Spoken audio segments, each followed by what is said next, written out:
So tonight we continue with a guest speaker, following by our first visit to the district breakouts. So with no further ado, I'm delighted now to introduce our first programme speaker, our own Rotary District-elect, Director-elect, and next leader of the Association for Rotary in Great Britain and Ireland, Nicki Scott. Over to you, Nicki. Thank you. Well, thank you so much, Dennis Spock, and all of the governors leading us away and taking off the Starship Enterprise tonight. Congratulations to everyone who's here with us this evening on being the first Rotary Great Britain and Ireland presidents to experience a multi-district PETS. And as you know, as Keith just referenced, your governors have just recently come back from International Assembly. Not sure they had quite as much fun there as you're about to have, but President-elect Shaker was obviously convening International Assembly, and boy, is he an inspiration. And it was wonderful to hear his theme for the year, serve to change lives. And I love that because it gets us back to our roots. And I love the way that it connects with the themes from the 4 previous years. Even though we change it every year, it's nice when you see it connect because it starts to build that continuity. So we've had Be the Inspiration, Rotary connects the world. And oh boy, have we seen that this year. And then of course, Holger's Rotary opens opportunities, and his lovely logo with all the doors wide open. And that, of course, is what's happened in this pandemic, is the doors are finally open. We're no longer meeting behind closed doors. And the more that's true, the more opportunities are ahead of us, the more we can see the way. So it's just wonderful that you are going to be lucky enough to hear from President-elect Shaker yourselves directly tomorrow, because being a multi-district PETS, he is able to come and speak to you directly. And as you can imagine, that's pretty rare, quite frankly. You know, when you think there's 535 districts across the entire globe of the Rotary world, you are pretty special because you get to hear direct from his mouth, his whole theme and his inspirational words. So I'm really excited for you about that. And I hope that I can be a little bit of a precursor and share some of the message of Rotary International. And one of the things I'd like to highlight is that President-elect Shaker asked his governors to be change maker governors. And so I thought, oh, I like that idea. I think I might just borrow that one as we do in Rotary. And I'd like to call on all of you to be change maker presidents, to boldly go when no one has gone before, in the words of Captain Kirk. And after all, Spock, I'm not sure if it was Dennis Spock or the original Spock who said it, but change is the essential process of all existence. As Paul Harris, our founder, himself said, there is nothing in Rotary so sacred that it cannot be set aside in favor of things better.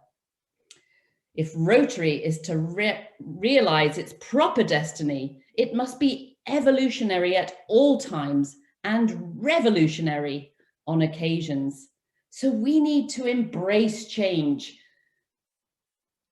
And we need to do it now. Now is the time. And that might sound familiar if you happen to be part of watching the membership summit back in January. We've got to turn this ship around and reach for the stars to a more vibrant future.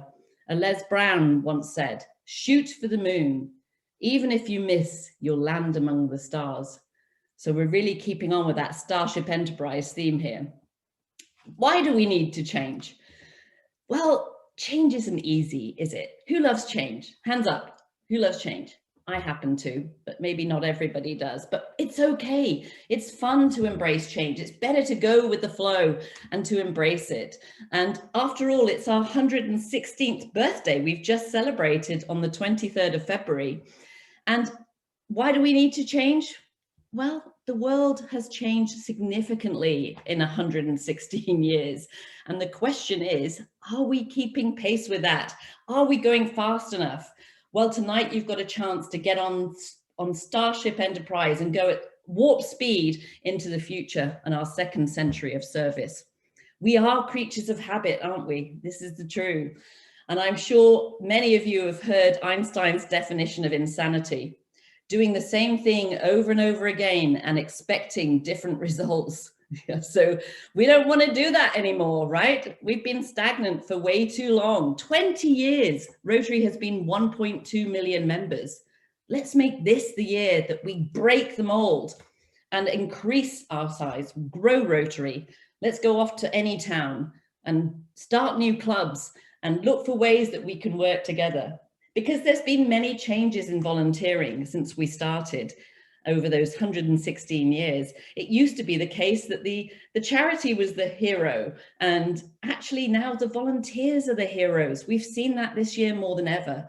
Look at the way we've celebrated everyone who has come out and volunteered for the NHS for the first time, their first taste of volunteering. And people like to do volunteering differently these days, whether it's micro volunteering, just a little bit, not too much in their busy lives, whether they want to do it episodically, jump in and then jump out, do it when they can and not necessarily do it every week and go to the same meeting every week. They can't necessarily do that. And also some people love to do it virtually. They can volunteer their skills in one of those opening videos. You saw a snippet of the Maidenhead Bridge Club, and they use their skills and they volunteer virtually with the charities around them to offer their skills. So there's different ways that we can do it. And people like to know what they're giving money to. And I think the thing is, sometimes we just become a little bit too generalists. So I'll get onto that later. But the truth is, people like to buy. They don't like to be sold. There's no such thing as one size fits all. So if your club is happy doing what you're doing and having fun doing it, then I say that's fine. No problem with that. But let's help plant a new one. I'm very fortunate to be a member of the Rotary Club of North Cotswolds.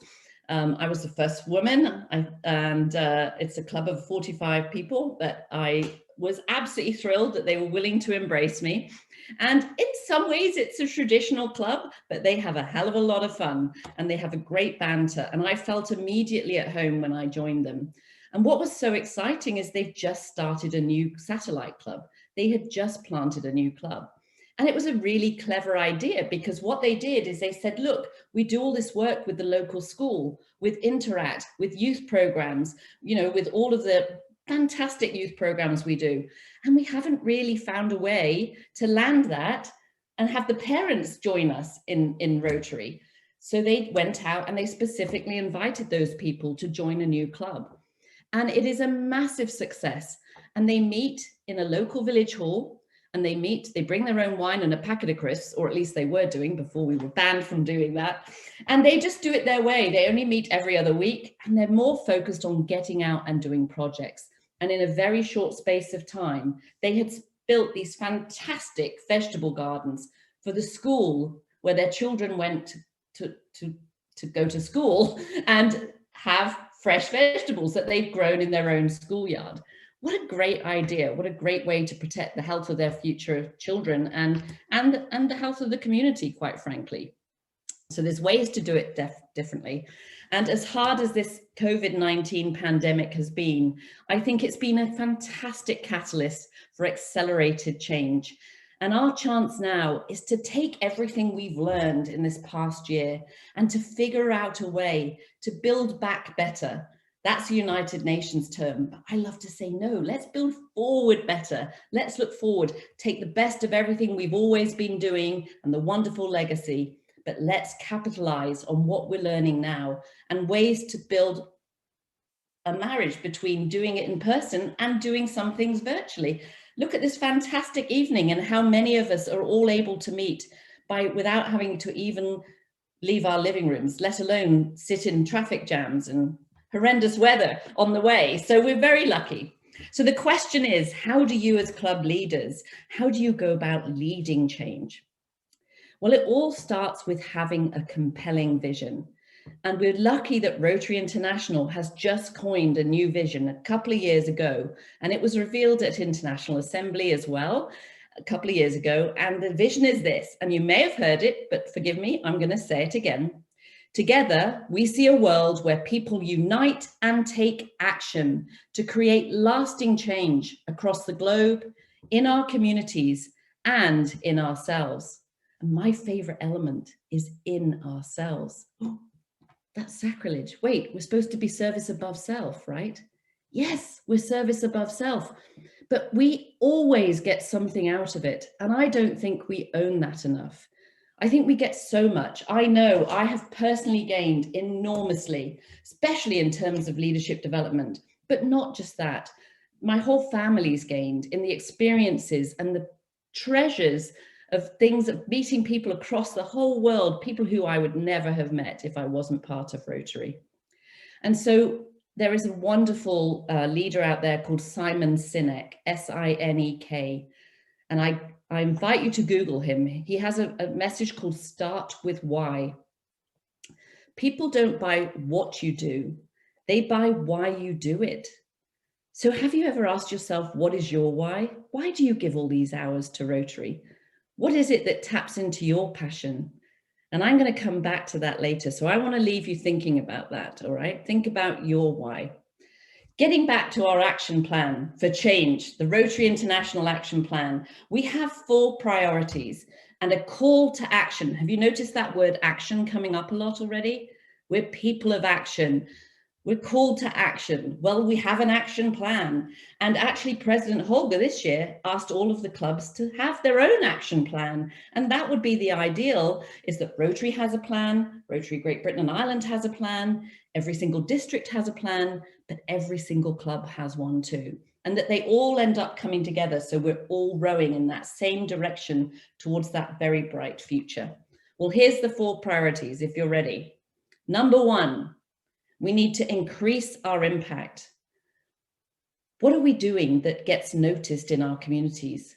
I'll never forget when I was a club president in the role that you are about to serve in, maybe not once, maybe for the 2nd or 3rd time, but I remember as a club president, when the governor came and the first thing they said was, would your community notice if you weren't there? I thought, ouch. That's a hell of a question. Well, of course they would. We do all sorts of things, but do we tell everyone what we're doing? Do they know what we're doing? Do they understand why we're doing it? Or are we raising money and giving it to charities that anyone could give the money to in the first place? Not that that's a bad thing, because the charities are happy, but what are we doing to get noticed? And what could we be doing more? How can we multiply the money we raise through our foundation to give more and have more impact? So what are we doing to create more impact? The more fragmented we are, the less it's going to get noticed. So I love these stories of clubs in one area coming together now and talking about Rotary in Brighton, 8 clubs coming together, Rotary in Brighton, because the public don't mind. They love choices. They know that every club has a different flavor. Well, they don't know yet, but we do. So we could just say, come and join Rotary, and then they could find out which one fits them best. They like to buy. They don't like to be sold. So the more we collaborate, the better together, the more we get noticed, which turn leads to number 2, to expand our reach. That means we want to grow Rotary. Well, of course we do. It's way too much of an amazing organization not to grow it. So let's invite all of these NHS volunteers that have emerged this last year, have helped in this incredible pandemic. Look at all our WhatsApp groups for our towns and our villages and our communities. And let's reach into those WhatsApp groups and invite people to come and join us. We're very good at talking to ourselves, you know. We need to get better at talking to everyone who's not a Rotarian, especially these new volunteers, because I say they are a Rotarian, they just don't know it yet. So we need to give them somewhere to come home to and show them this is a wonderful organization and look at everything you can gain when you're part of Rotary. And that's actually a lot of what we did with the Together Talk series. I hope a lot of you have heard about that. If you haven't, then please follow up and ask your district governor about it. But the whole idea is we wanted to invite people to join leaders, to exchange ideas and take action and share these videos with Together Talks. They're all available to you. There's over 25 of them now, I think. And invite new people in and have a conversation and find out what their passion is and how they want to make a difference. I think all too often we wait till people have left and then want to do an exit interview. No, let's do an entrance interview when they come in. And let's make sure we embrace that, because that's how we enhance participant engagement, is getting them involved in what they're passionate about. And also we need to increase our ability to adapt. That's the fourth priority. Well, look, we've got that one down. We're not at Wide Boston in person, but we're here tonight on Zoom. So it's fantastic how much this opportunity to go into a hybrid environment and have this virtual platform, which of course was always available to us. We just didn't do it because we're creatures of habit and we didn't do it that way. So we didn't do it that way. Now we've learned that lesson. And I think it's important that we just don't go back to doing it the way we've always done, but we look for new ways. I'm a big fan of getting together, believe me. I'd be meeting you in the bar after this, I can assure you. So, you know, wonderful that we can do that when we can, but let's do both. So it's a pivotal time in our history. We've got 116 years behind us. We've built an incredible legacy, and I would love us to embrace that legacy and move forward now into the next century. We're on the cusp of eradicating polio. Look at the way we're turning that whole infrastructure around to help fight with the COVID vaccines. We're out there in front of that community more than ever. It's fantastic. And so our communities need us now more than ever. It's so important that we are there and we can bring those together and we can unite everyone. And I'd like to end on a personal why. A little bit more of an insight as to why I'm so fortunate in Rotary. Rotary has been a gift that just keeps giving for me and my family. I joined when I was just 35, just outside of Chicago, where Rotary started. And some of you may have heard the wonderful story I had, the wonderful chance I had to take my children, Sam and Chloe, on a trip to Zambia in 2007 when they were just 13 and 11. Well, I'm not going to tell you that one tonight because I think several of you have heard it already, but they did grow up in Rotary. And tonight I want to share with you a different story. It was 10 years after that trip to Zambia, and my daughter Chloe attended the installation of my own club president when she was home from college in the summer. And she was so moved by how many of the club members she knew and what they had grown up with and how she'd learned, that without my knowledge, she surreptitiously asked if she could be the program 1 week during that summer if there was an opening. 2 weeks later, she was at the podium addressing the members of the club with a letter she had written. And if you'd indulge me, I'd like to just take a couple of paragraphs. Don't worry, Dennis, I'm nearly done. Dr. Dennis Spock. And I'm going to read it to you in her own words. I was never a project in your eyes. I was never a goal or a beneficiary of a fundraiser. Yet I, along with many, may be one of your most underestimated accomplishments. While you were focused on improving an individual in need's home, I was learning dedication. While you were focused on serving the homeless, I was experiencing empathy. While you were focused on throwing outstanding events in order to raise funds for countless causes, I was helping sweep the floors, being shown that no task is too menial for anyone. While you were focused on providing clean water, basic education, and self-sufficiency to rural villages in Zambia, I was taught gratitude in the most humbling way any 11-year-old could ever experience. It is not just the people you serve or the beneficiaries of your funds that benefit from your service above self, but the many others you inspire to do the same. I may be the one who's up here today, but I assure you there are many more who I was raised alongside who these words ring true for. I ask you, on behalf of all your children, to never stop doing what you're doing, to never lose your heart, passion, and drive. If it was not for you, I would not be an international volunteer enthusiast and non-profit leadership and management major, or most of all, already know my passion and purpose is to serve others and dedicate my life to international service development, sustainable development.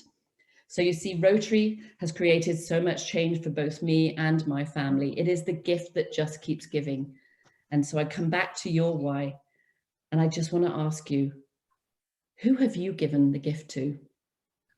In my opinion, every age is the right age to receive a gift like this. So let's just do it.